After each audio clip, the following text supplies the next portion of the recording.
Jajja amanya Gebrida Nakabazi. Nakabazi oviriddewa. Nabweru wali ku Ggombolola. Oli myaka ngebe? Ekikumi kikonye. N'okusoba. Lwaki weetabye emisinde gino ku myaka 10? Ndeka mwana wange tuli okwagala kwenina. Wabadde eŋŋoma eno ogundi nga ayimba omusajja wano. Ayimba Ssaabasajja tewera. Osula otudde. Kiki kyoyogera ku mulamwa gw'emisinde gino ogw'oku erijjanjaba Mukenenya n'okuba nti bamutwala e Bulaaya ebitandise okunkwata mu mutima bamutwala e Bulaaya wano tukole eddwaliro erigendamu buli kantu konna n'abavudde e Bulaaya gye basomedde nga bajja bakolerawo bagamba nga tubeera bamukeberera wano balabira wano kiki ekimuliko eddwaliro liri n'abantu abalala jjajja wobanga gwe ku myaka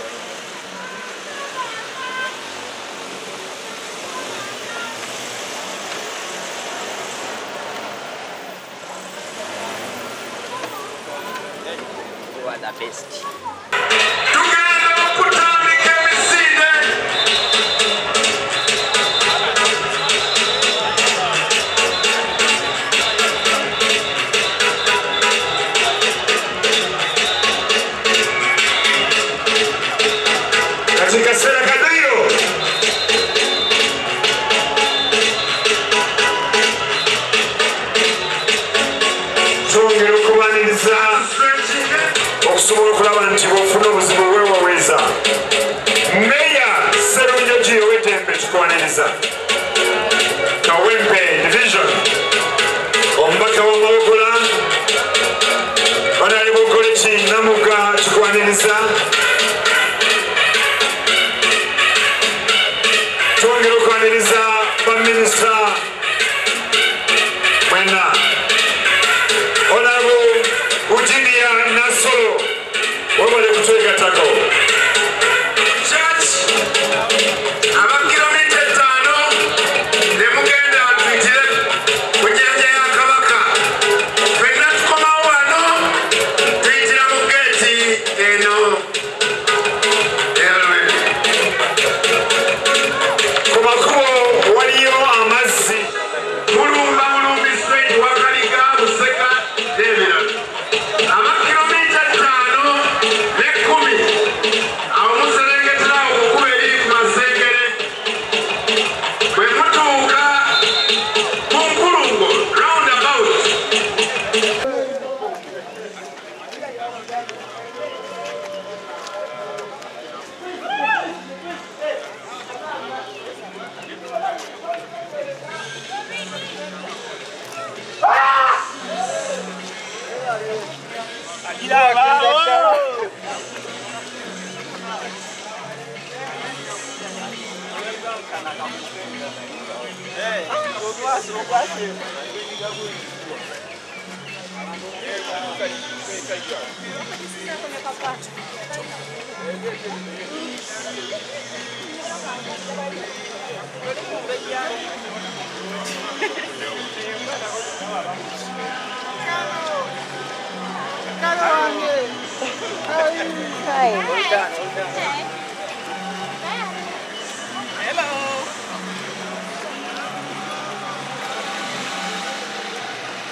Lele, we gira.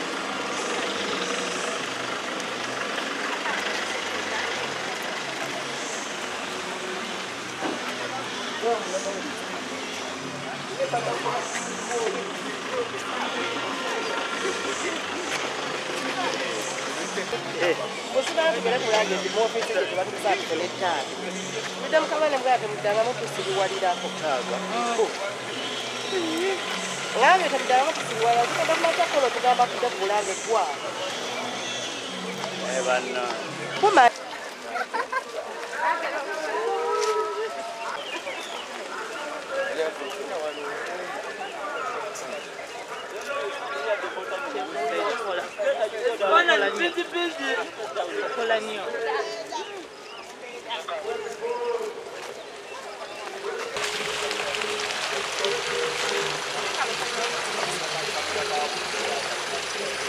Mujje emitwe gyammwe egyakula obubi nze ekwale Katikkiro.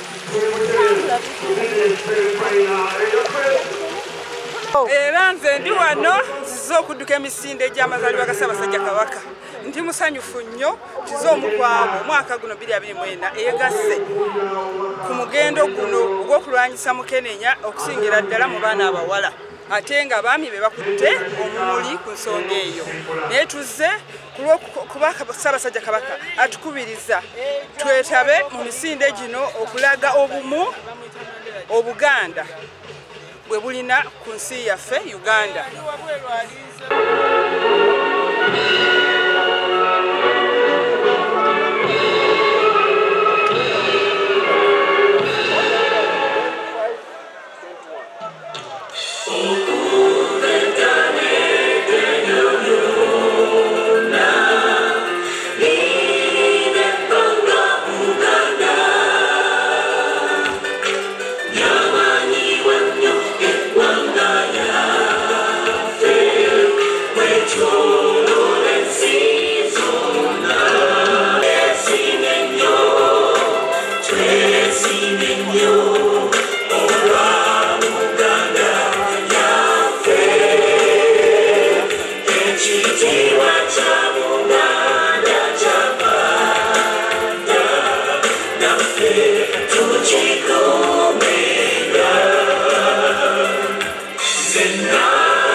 Okusimbula emisinde gino bitungera tuyanziza nnyo tuyanzeke abaami babakulembedde omulamwa guno okulaba obulwadde buno tufe mulamwa omukulu ku bulwadde buno okulaba nga Ssaabasajja ku kino kyatukoze nekigenda maaso awangaale.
Sebria Ibra, Beka Wempe, District Coordinator wa ONC, Office ya National Chairman.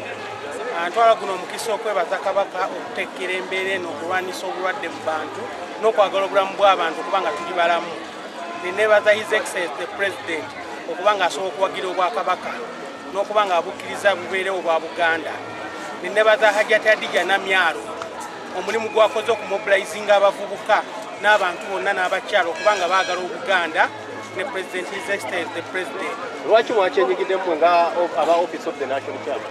Office of the National Chairman Adija Namyalo olw'omutima gwe ogw'okwagala Obuganda n'abantu n'abavubuka yenyigidde muno abe nga asobola okuba nga yeegatta ku Kabaka alabe nga tulwanisa obulwadde bwa mukenenya mu bantu kubanga kuno okudduka n'obulamu bwaffe tuba tudduse tukiyongera okuyamba ku bulamu bwaffe n'okuba nga tukwatira wamu nga tuba nga twegatta Obuganda bube nga bubeera bumu.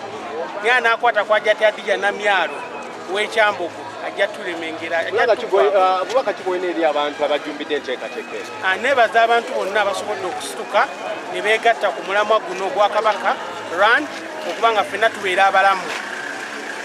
Mbeebaliza ddala n'obubaka bwe mbaba okubanga bakibbinga omutima ogwo ogw'obuntu bulamu n'omulungi ogw'owamu. Tukirabye tulabya muvudde wammwe bandi. Erinnya Ssemaganda Ronald, nze principal wa Namungona High School, naye ng'ate ne mukulembeze kansala ku Gombole Lubaga, antiiki abantu b'e Kasubi Namungona. Olunaku olwaleero ffe tuzze kuddukira mulanga gwa Ssaabasajja Kabaka ogw'okuba nti tulwanyisa obulwadde bwa mukenenya era kakasa bulungi nnyo ffe nga bannakampala Bannalubaga tutegedde bulungi nnyo omulamwa era ng'ogyeko okudduka obudusa emisinde ne bakuddayo twongere okutangira obulwadde obwo wamu n'okukuuma obulwadde obwo. Tukubiriza abantu bonna tibanaye mwekebeze twekebeza kwa dakiika emu dakiika bbiri naye atayinza okufuna ate obulwadde buyinza okuluma obulamu bwo bwonna. So tusabira bonna bonna abanyigidde mu misinde gino mwebeeremu mwenna ng'enjogera y'ennaku zino. Omulamwa ogwogerako ogw'okutangira obulwadde bwa mukenenya nsabira abantu kwongera kwebeereramu kwongera kwekuuma ate buli munno omulabe nga obulwadde. So wakati mu kwekuuma ate era mwekebeze kinyongera wabula ndi musanyufu nnyo ne ttiimu bano bannalubaga bakulembeze omukyala ono Lord Councillor n'omukulu ono kansala okuva Namungola Mwami Mawanda omukyala Nakikwale. Tubabuze ekibuuzo kimu Sekubiriza abantu nti abasajja ffe basaali kuba ffe tusikiriza embeera yonna. Tusaba abantu kwongera okwekuuma. Tulabe nga tetugenderawo, tulabe nga twambala kuba omuntu kizibu nnyo omukyala okutandika naye omwami gw'omutandika. Era omala omutandika mujjukize nti twekebeze kuba twambale okwewala akalwadde ako. Bakubiriza mubeyongere nnyo okusapootinga Obuganda kuba Buganda yennyaffe yebbaffe era nga mbagamba tweyongere okwekuuma kubanga obulwadde buli wamu oba oli afaanana atya oba oli afaanana atya sooka weekebeze nga tonagenda mu kikolwa. Dina ekyaligonza omusajja wange yakwata olumu atanvaamu naye nga abakulu omadduki ngondese wano wangisome kuhanga hawayu abamutwe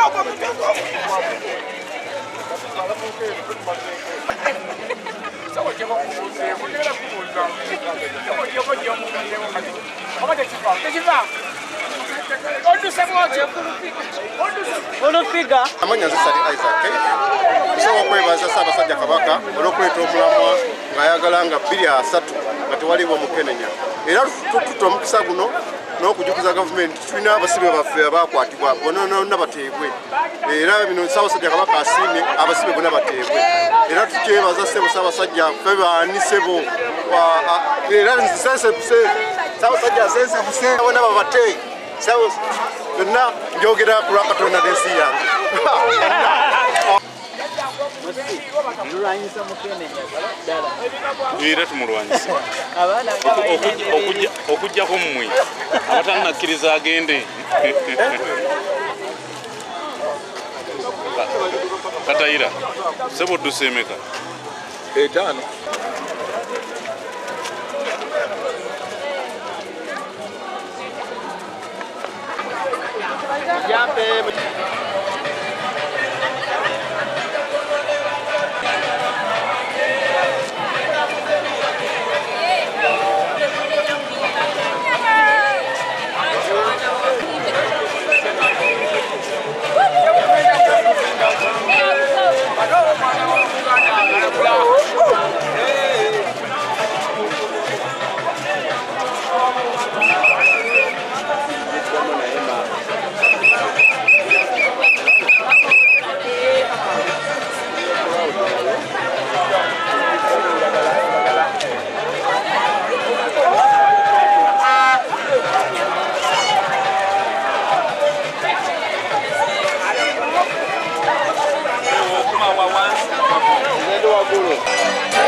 nga twagala okusiima era n'okwebaza mukama waffe Ssaabasajja nti enteekateeka mukolesebwa okwawaggulu gye yatandika emyaka mingi emabega etojjedde ekuze egenda maaso n'abavubuka njagala muggyemu obubaka obusinga okuba obukulu ntera obagamba nti tusoosowaza nnyo entujjo ne tukkakkanya enteekateeka ekisinga obukulu olwaleero si ntujjo timuze ne mudduka naye obubaka obukulu buli mu kulwanyisa mukenenya kabaka yabatuwa omulembe gwe abaagala nga muli balamu ekyo n'obwombefu njagala kubasaba nga bwe tudduka nga bwe tusanyuka obungi buno nga bwe tuzze mu lubiri mwekume mukenenya yakisembera ddala kubeebaza mukoze bulungi nnyo olwaleero mwebale nnyo mwebalire ddala tanaku ebadde nnungi nnyo mwebalire ddala